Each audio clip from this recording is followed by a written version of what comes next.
हे दुखी भंजन मारुति नंदन, सुन लो मेरी पुकार। पवन सुति विनीति बारंबार, पवन सुति विनीति बारंबार।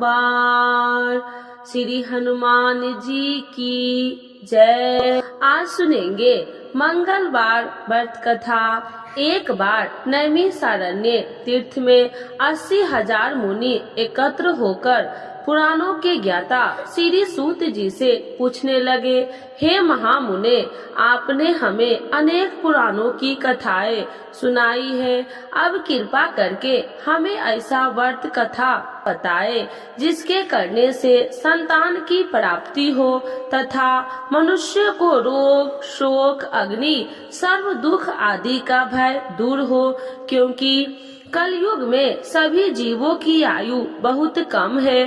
फिर इस पर उन्हें रोग चिंता के कष्ट लगे रहेंगे तो फिर वो श्री हरि के चरणों में अपना ध्यान कैसे लगा सकेंगे। श्री सूत जी बोले, हे मुनियों, आपने लोक कल्याण के लिए बहुत ही उत्तम बात पूछी है। एक बार युधिष्ठिर ने भगवान श्री कृष्ण से लोक कल्याण के लिए यही प्रश्न किया था। भगवान श्री कृष्ण और युधिष्ठिर का संवाद तुम्हारे सामने कहता हूँ, ध्यान देकर सुनो। एक समय पांडवों की सभा में श्री कृष्ण जी बैठे हुए थे। तब युधिष्ठिर ने भगवान श्री कृष्ण से प्रश्न किया, हे प्रभु नंद नंद गोविंद, आपने मेरे लिए अनेक कथाएं सुनाई है, आज कृपा करके ऐसा व्रत या कथा सुनाइए जिसके करने से मनुष्य को रोग चिंता का भय समाप्त हो और उसको पुत्र की प्राप्ति हो। हे प्रभु, बिना पुत्र के जीवन व्यर्थ है, पुत्र के बिना मनुष्य नरकगामी होता है, पुत्र के बिना मनुष्य पितृ ऋण से छुटकारा नहीं पा सकता है और न ही उसका पुनर्ग नामक नरक से उद्धार हो सकता है। अतः पुत्रदायक व्रत बतलाइए। श्री कृष्ण भगवान बोले, हे राजन, मैं एक प्राचीन इतिहास सुनाता हूँ, आप उसे ध्यान पूर्वक सुनो। कुंडलपुर नामक एक नगर था, उसमें नंदा नामक एक ब्राह्मण रहता था। भगवान की कृपा से उसके पास सब कुछ था, फिर भी वह दुखी था। इसका कारण यह था कि ब्राह्मण की स्त्री सुनादा की कोई संतान न थी। सुनादा पतिव्रता थी, भक्ति पूर्वक श्री हनुमान जी का आराधना करती थी। मंगलवार के दिन व्रत करके अंत में भोजन बनाकर हनुमान जी का भोग लगाने के बाद स्वयं भोजन करती थी। एक बार मंगलवार के दिन ब्राह्मणी गृह कार्य की अधिकता के कारण हनुमान जी को भोग न लगा सकी, तो इस पर उसे बहुत दुख हुआ। उसने कुछ भी नहीं खाया और अपने मन में प्रण किया कि अब तो अगले मंगलवार को ही हनुमान जी का भोग लगाकर अन्न जल ग्रहण करूंगी। ब्राह्मणी सुनादा प्रतिदिन भोजन बनाती, श्रद्धा पूर्वक पति को खिलाती, परंतु स्वयं भोजन नहीं करती और मन ही मन श्री हनुमान जी की आराधना करती थी। इस प्रकार 6 दिन गुजर गए और ब्राह्मणी सुनादा अपने निश्चय के अनुसार भूखी प्यासी निराहार रही। अगले मंगलवार को ब्राह्मणी सुनादा प्रातः काल ही बेहोश होकर गिर पड़ी। ब्राह्मणी सुनादा के इस असीम भक्ति के प्रभाव से श्री हनुमान जी बहुत प्रसन्न हुए और प्रकट होकर बोले, सुनादा, मैं तेरी भक्ति से बहुत प्रसन्न हूँ, तू उठ और वर मांग। सुनादा अपने आराध्य देव श्री हनुमान जी को देखकर आनंद की अधिकता से खुशी हो श्री हनुमान जी के चरणों में गिरकर बोली, हे प्रभु, मेरी कोई संतान नहीं है, कृपा करके मुझे संतान प्राप्ति का आशीर्वाद दे, आपकी अति कृपा होगी। श्री महावीर जी बोले, तेरी इच्छा पूर्ण होगी, तेरे एक कन्या पैदा होगी, उसके अष्टांग प्रतिदिन सोना दिया करेंगे। इस प्रकार वह कहकर श्री महावीर जी अंतर ध्यान हो गए। ब्राह्मणी सुनादा बहुत हर्षित हुई और सभी समाचार अपने पति से कहा। ब्राह्मण देव कन्या का वरदान सुनकर कुछ दुखी हुए, परंतु सोना मिलने की बात सुनी तो बहुत प्रसन्न हुए। विचार किया कि ऐसी कन्या के साथ मेरी निर्धनता भी समाप्त हो जाएगी। श्री हनुमान जी की कृपा से वह ब्राह्मणी गर्भवती हुई और 10वें महीने में उसे बहुत ही सुंदर पुत्री प्राप्त हुई। वह बच्ची अपने पिता के घर में ठीक उसी तरह से बैठने लगी जिस प्रकार शुक्ल पक्ष का चंद्रमा बढ़ रहा है। 10वें दिन ब्राह्मण ने उस बालिका का नामकरण संस्कार करवाया। उसके कुल पुरोहित ने उस बालिका का नाम रत्नावली रखा, क्योंकि वह कन्या सोना प्रदान किया करती थी। इस कन्या ने पूर्व जन्म में बड़े ही विधान से मंगल देव का व्रत किया था। रत्नावली का अष्टांग बहुत सा सोना देता था। उस सोने से नंदा ब्राह्मण बहुत ही धनवान हो गया। अब ब्राह्मणी भी बहुत अभिमान करने लगी थी। समय बीतता रहा। वह रत्नावली 10 वर्ष की हो चुकी थी। एक दिन जब नंदा ब्राह्मण प्रसन्न चित्त था, तब सुनादा ने अपने पति से कहा, मेरी पुत्री रत्नावली विवाह के योग्य हो गई है, अतः आप कोई सुंदर तथा योग्य वर देखकर इसका विवाह कर दे। यह सुन ब्राह्मण बोला, अभी तो रत्नावली बहुत छोटी है। तब ब्राह्मणी बोली, शास्त्रों के ज्ञाता है कि कन्या 8वें वर्ष में गौरी, 9वें वर्ष में रोहिणी, 10वें वर्ष में कन्या, इसके पश्चात रजस्वला हो जाती है। गौरी दान से पाताल लोक की प्राप्ति होती है, रोहिणी के दान से वैकुंठ लोक की प्राप्ति होती है, कन्या के दान से इंद्र लोक की सुखों की प्राप्ति होती है। अगर हो पति देव रजस्वला का दान किया जाता है तो घोर नरक की प्राप्ति होती है।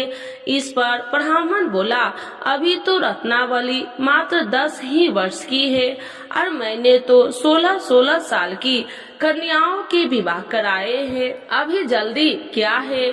तब ब्राह्मणी सुनादा बोली, आपको तो लोभ अधिक हो गया लगता है। शास्त्रों में कहा गया है कि माता पिता और बड़ा भाई रजस्वला कन्या को देखता है तो वह अवश्य ही नरकगामी होते हैं। तब ब्राह्मण बोले, अच्छी बात है, कल मैं अवश्य ही योग्य वर की तलाश में अपना दूत भेजूंगा।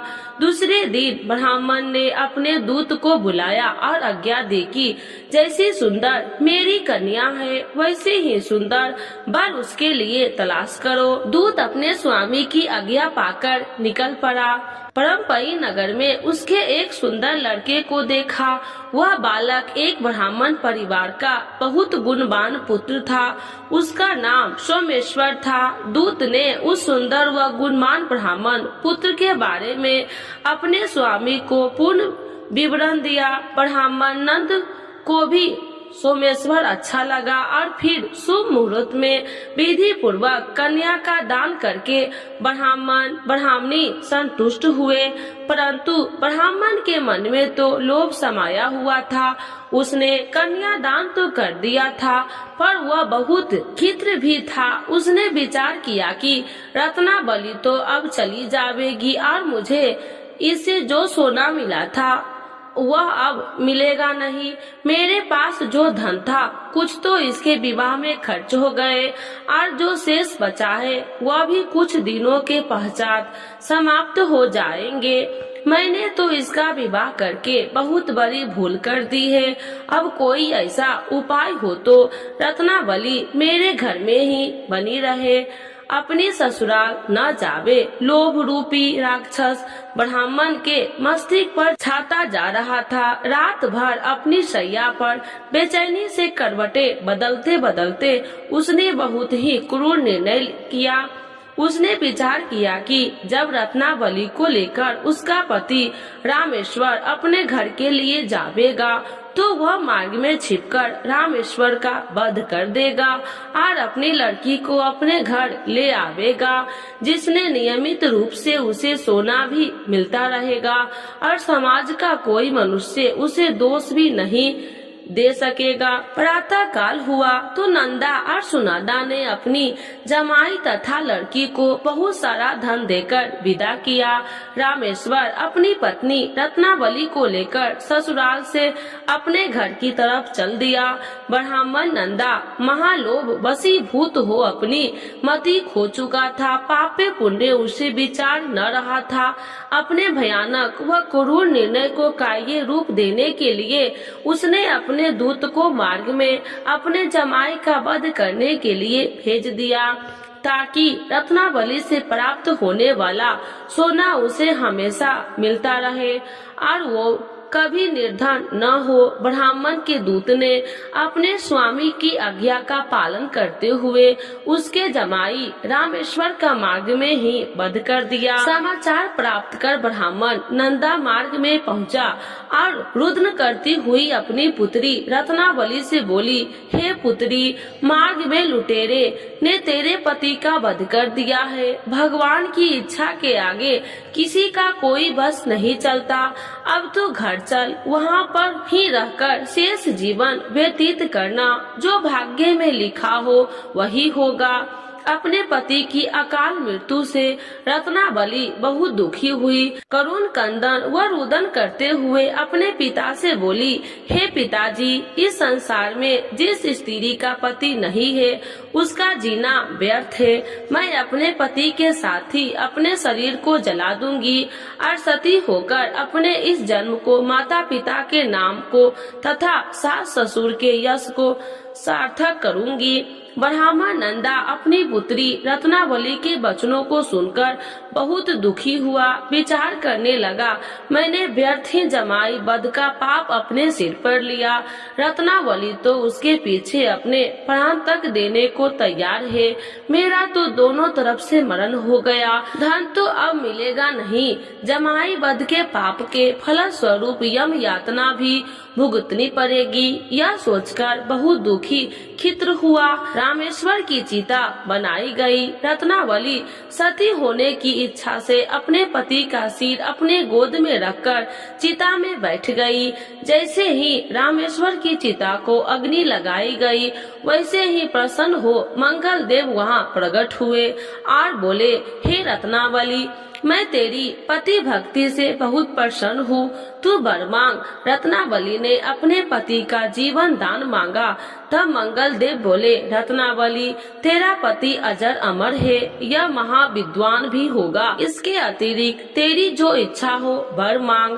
तब रत्नावली बोले, हे ग्रहों के स्वामी, यदि आप मुझ पर प्रसन्न है तो मुझे यह वरदान दीजिए कि जो भी मनुष्य मंगलवार के दिन प्रातः काल लाल पुष्प लाल चंदन से पूजा करके आपका स्मरण करे, उसको रोग व्याधि न हो, स्वजनों की कभी वियोग न हो, सर्प अग्नि तथा शत्रुओं का भय न हो। जो स्त्री मंगलवार का व्रत करे वह भी विधवा न हो।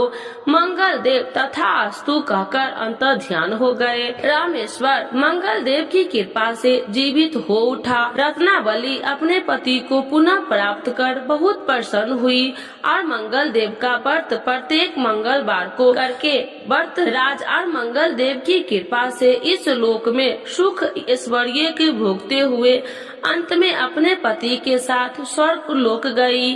तो एक बार बोलिए प्रेम से श्री हनुमान जी की जय, मंगल देवता की जय। आरती श्री हनुमान जी की। आरती कीजिए हनुमान लला की, दुष्टि दल ने रघुनाथ कला की। आरती कीजिए हनुमान लला की, दुष्टि दल ने रघुनाथ कला की। जाके बल से गिरिबल कापे, रोगी दोष जाके निकट न झाके। अंजनी पुत्री महाबलिदाई, संतन के प्रभु सदा सहाई। आरती कीजिए हनुमान लला की, देवी रघुनाथ पठाए, लंका जारी सिया सुतिलाए, लंका सो कोटि समुद्र सिखाई, जाति पवन सुति बारी न लाई, आरती कीजे हनुमान लला की। लंका जारी असुर संहारे, सिया राम जी के काज सवारे, लक्ष्मण मूर्छित परे शंकारे, आई सजीवन प्राण उबारे, आरती कीजे हनुमान लला की। पैठी पताल तोरी जमकारे, अहि रावण की भुजा उखारे, बाएं भुजा असुर दल मारे, दाहिने भुजा संत जन तारे, आरती कीजे हनुमान लला की।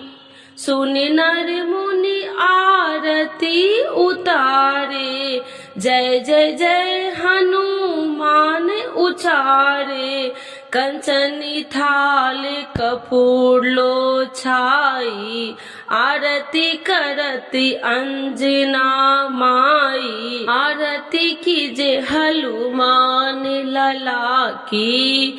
जो हनुमान जी की आरती गावे, बैसी बैकुंठ परम पद पावे, आरती कीजे हनुमान लला की। दुष्ट दलन रघुनाथ कला की। तो एक बार बोलिए प्रेम से श्री हनुमान जी की जय। श्री राम भक्त हनुमान की जय। सर्व देवी देवताओं की जय।